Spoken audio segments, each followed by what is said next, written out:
નમસ્કાર વિદ્યાર્થી મિત્રો. ઘણા બધા વિદ્યાર્થી મિત્રોની કોમેન્ટ્સ હતી કે જે પીએસઆઈના આપણા જે નવા આરઆર આવ્યા છે તો એને લઈને એક વિડીયો બનાવું. તો આજે હું એના ઉપર થોડી આપણે ચર્ચા કરીશું કે પીએસઆઈના નવા આરઆર શું છે, એમાં આપણે કેવી રીતે તૈયારી કરવી જોઈએ અને કયા પાર્ટ ઉપર તમે વધારે ફોકસ કરો તો તમે સારા માર્ક્સ ગેઇન કરી શકો છો. તો તમને બધાને ખ્યાલ હશે કે એમાં જે સીધી ભરતીની પરીક્ષા પદ્ધતિ છે એમાં ફેરફાર કરવામાં આવ્યો છે કે હવે જે છે એ 2 તબક્કામાં એક્ઝામ લેવામાં આવશે. એમાં જે ફિઝિકલ એટલે કે શારીરિક કસોટી અને સેકન્ડ મુખ્ય પરીક્ષા લેવામાં આવશે. પહેલાં તમને ખ્યાલ હશે કે દોડના માર્ક્સ ગણાતા હતા, પરંતુ હવે નિયત સમયમાં જસ્ટ પાસ કરવાની રહેશે. એટલે કે તમારે એના માર્ક્સ એડ નહીં થાય મેરિટમાં, એટલે તમારે જસ્ટ પાસ જ કરવાની છે દોડ. અને તમને ખ્યાલ હશે કે પહેલાં વજનને પણ ધ્યાનમાં લેવામાં આવતું હતું, જે વજનનો ક્રાઇટેરિયા રદ કરવામાં આવ્યો છે.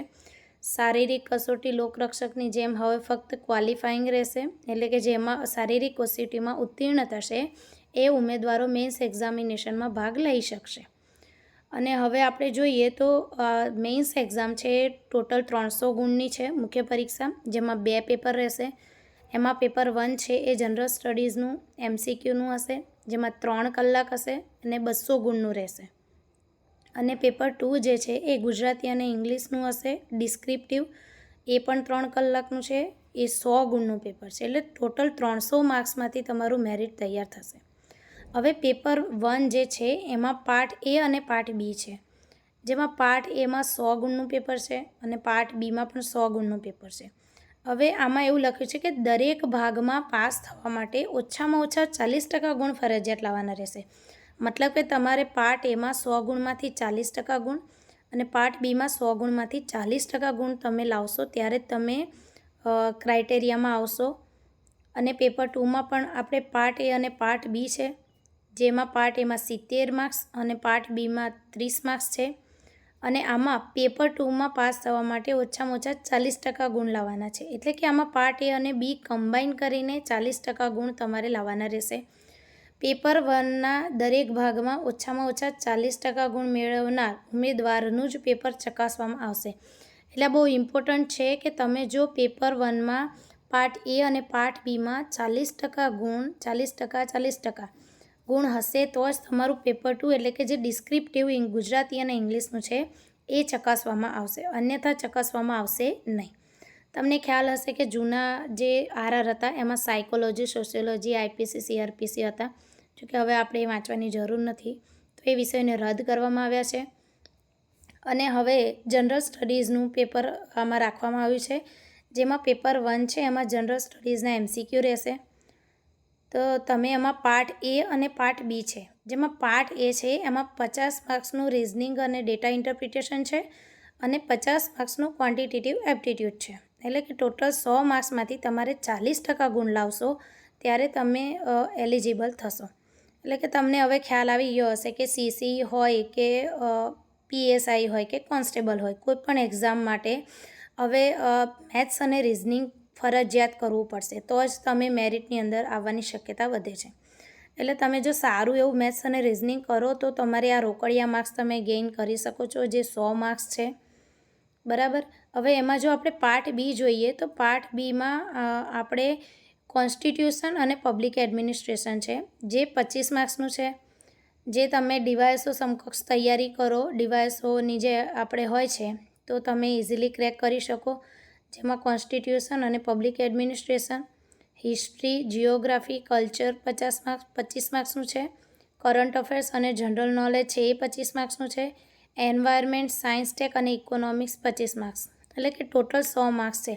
તમે મોરોલેસ જોશો તો આ સેમ સિલેબસ તમને ડીવાયએસઓનો કે STIનો જે છે એ પ્રમાણેનો છે. ડિટેલ સિલેબસ હજી આવ્યો નથી, એટલે આપણે હાલ એવું ધારીએ છીએ કે જે આ જે છે એ મોરોલેસ ડીવાયએસઓ STI સમકક્ષ હશે. તો તમે જે ડીવાયએસઓ અને STI માટે જે પુસ્તકો કે જે પણ સોર્સિસ ફોલો કરો છો એ જ સોર્સિસ તમે આમાં ફોલો કરી શકો છો. ને આમાં 100 માર્ક્સ છે એટલે આમાં પણ તમારે મિનિમમ 40% લાવવાના રહેશે.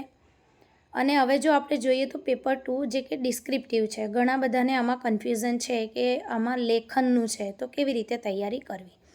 તો આપણે જોઈએ તો આમાં 30 માર્ક્સ એસેના છે પાર્ટ એમાં. પ્રેસિઝ રાઇટિંગ છે 10 માર્ક્સની, એટલે કે જે ડીવાયએસઓ ને એસટીઆઈની મેન્સમાં આવે છે એ લેવલનું આપણે ગણી શકીએ. પ્રેસિઝ રાઇટિંગ એ પ્રેક્ટિસથી જ થશે. કોમ્પ્રેહેન્શન છે 10 માર્ક્સનું. રિપોર્ટ રાઇટિંગ છે, જે પણ તમે પ્રેક્ટિસથી મેં મારા જે ઇંગ્લિશનો ફોર્મેટ્સનો વિડીયો છે એમાં મેં દર્શાવ્યું છે કે કેવી રીતે તૈયારી કરવી જોઈએ, તો તમે એ પણ જોઈ શકો છો. અને લેટર રાઇટિંગ છે, લેટરનું ફોર્મેટ પણ મેં દર્શાવ્યું છે. પાર્ટ બી છે એમાં ઇંગ્લિશનું છે, જે 30 માર્ક્સનું છે, એટલે કે તમે જોઈ શકો છો કે ગુજરાતીને 70 માર્ક્સનું વેટેજ આપવામાં આવ્યું છે મેન્સમાં, અને ઇંગ્લિશને આમાં 30 માર્ક્સનું વેટેજ છે. એટલે તમે ગુજરાતીમાં સારું કરી લો તૈયાર તો તમને સારા માર્ક્સ ગેઇન થઈ શકે છે. અને જે ઇંગ્લિશનું છે એમાં પ્રેસિઝ રાઇટિંગ છે, કોમ્પ્રેહેન્શન છે અને ટ્રાન્સલેશન છે. આ બધું જ મિત્રો પ્રેક્ટિસથી જ આવશે.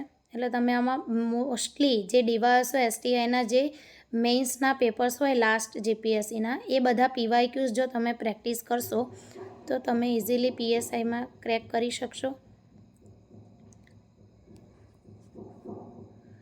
અને તમે જોશો તો આમાં આ લોકોએ પહેલાં એવું હતું કે રાષ્ટ્રીય રક્ષા શક્તિ યુનિવર્સિટી હતી, એમાંથી જ એના ગુણ ગણવામાં આવતા હતા.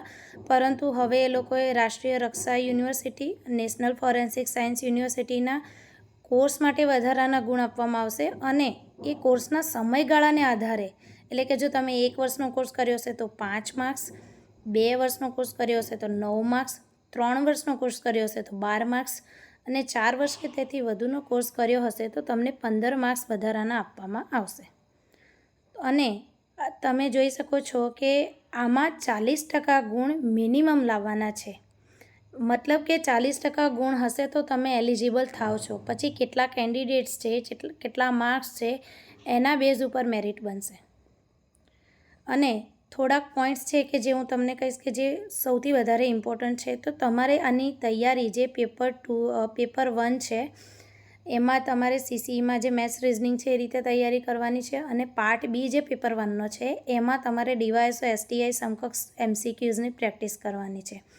અને જે પેપર 2 છે કે જે મેન્સનું છે, તો એમાં તમે ડીવાયએસઓ એસટીઆઈ સમકક્ષ પ્રેક્ટિસ ક્વેશ્ચન્સ જે જીપીએસસીના લાસ્ટ યરના બધા પૂછાયેલા છે એ કરશો તો તમે ઇઝીલી આમાં મેન્સમાં ક્લિયર કરી શકશો. અને રનિંગ માટે તો તમે તમારી રીતે પ્રેક્ટિસ કરશો તો ક્વોલિફાય થઈ જવાશે. એટલે આમાં તમે જુઓ તો સૌથી વધારે તમે પેપર 1માં એમસીક્યુ પર ફોકસ કરી શકો છો. જે 200 માર્ક્સ છે એમાં તમે રોકડિયા માર્ક્સ ગેઇન કરી શકો છો. અને થર્ડ કે મેથ્સ રિઝનિંગ છે એના પર તમારે ફોકસ કરવું પડશે. પછી રનિંગ જસ્ટ ક્વોલિફાઈંગ છે એ પણ તમારે ધ્યાન રાખવું પડશે. એટલે તમારે જીએસના જે સબ્જેક્ટ છે અને ડીવાયએસઓ એસટીઆઈ સમકક્ષ તમારે એમસીક્યુની પ્રેક્ટિસ કરશો પીવાયક્યુઝ તો તમે થઈ શકો. તો આમ મિત્રો જોઈએ તો આપણે આજે નવા જે આરઆર છે એની ચર્ચા કરી, અને હું આના ઉપર ડિટેલમાં પણ આપણે ચર્ચા કરીશું સોર્સ લિસ્ટ માટે કે કેવી રીતે તૈયારી કરવી જોઈએ. ત્યાં સુધી તમે તૈયારી કરતા રહો, અને all the best to all the future officers.